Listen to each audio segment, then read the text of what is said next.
People, my people, it's your girl, Dr.SheCole, bringing you another edition of Curating the Culture with a segue to scents, sherry, and sillage. And the reason why we're talking about curating the culture once again and doing a combo with the fragrances, I have some guests with me that are in the background, but none of us are really camera ready today, but the bottles can do all of the talking. So you will see that I have 𝐷𝐉𝐎𝐒, the Rouge, and the Intense in front of you today. We did a short review, a quick short on that one a couple of days ago where we had a versus between these two fragrances. And for me, I said that the Rouge version of 𝐷𝐉𝐻𝐒 by Givenchy was the winner. Additionally, we have some more fragrances on deck. We have a little Batman by the House of Sillage in the back on top of that wonderfully handcrafted box from India. And we have another fragrance new on deck as well, Overdose, another fragrance house we're going to get into. Wonderful bottle, very stately in nature. And then we have a surprise from the House of Bourdesia, the Victorious. This is a luxury perfume house, very complex notes, and they are known for having some of the most exquisite fragrances in FragCom to date. So we're going to get into it. Stay tuned. All right, Jordan. So what were you saying about the cupcake that you liked? Yeah, I was pretty much saying it gives off a different type of design. When I first looked at it, the first thing that came to mind was a cupcake. Because I don't know if you can tell, but it has the muffin top look. Yes. So I found that pretty cool. And other than that, other than the cupcake look, that was one thing that stood out to me. And you can obviously see that it's Batman too. So I think that's pretty cool too. All right. So yeah, I'm just excited to see how it smells. Absolutely. Okay. So Chuck, we have some notes that you were going to holler out for us real quick as we get into the Batman experience. But you know what? Before you do that, let's go ahead and take a quick little sample of this fragrance.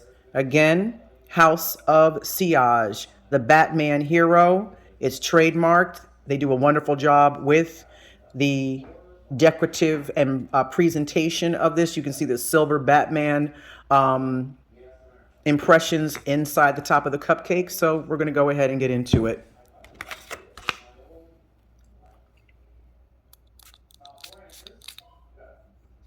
All right. Let's get into it. Boom. All right. Okay, this one is different, but it's a good different, which is good. This one is more, I would say, relaxed. Okay. It's not too much going on,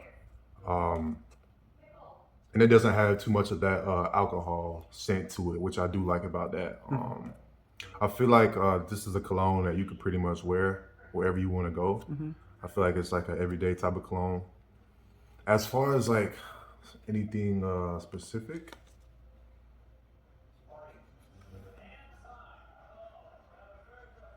it reminds me of like blueberries, maybe. Okay. I know that's a little odd, but it's pretty calm. And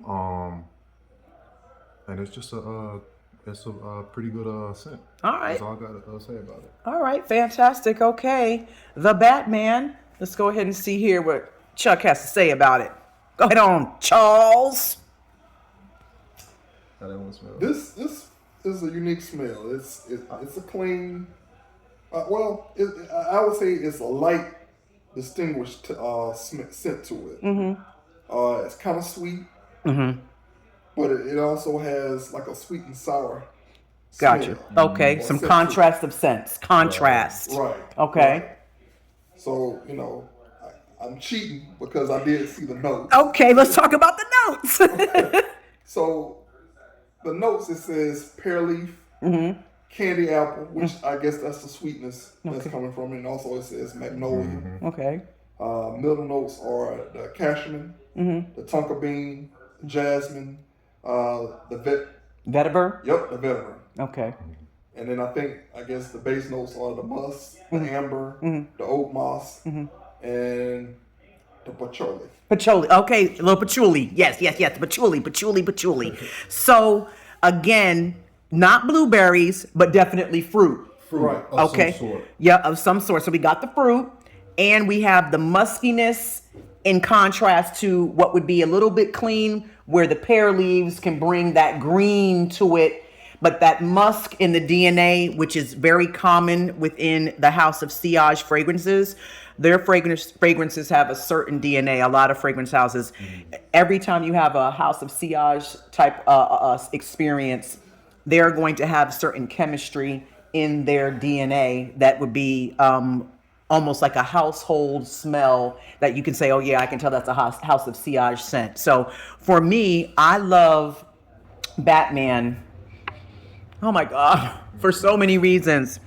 First of all, this is very similar. It puts me in the mind, not in smell, but in the way it captivates, of the House of Sillage Passion de l'Amour.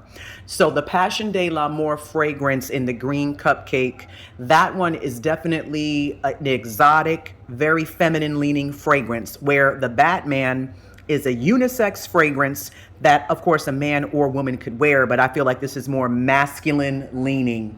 A woman could get away with wearing this because, you know, unisex perfumes, you can do what you want, express how you feel, but this is definitely something that, you know, I would love to smell on a dude. But the heaviness and the weight of the perfume is really amazing, and the blend of the notes are complex. You know, there are layers to the fragrance, and the dry down will be definitely different from the opening until the ending of the fragrance. So if you love Passion de l'Amour from House of Sillage, you will love the Batman.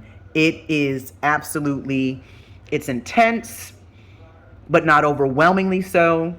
And it's a statement getter. And the trail on this, every time I've worn it or any House of Sillage scent thus far, I always get compliments. Every area I leave out of, whether it's the elevator or a cubicle at the office, you're getting a compliment. So here we go with the Batman, House of Sillage. Stay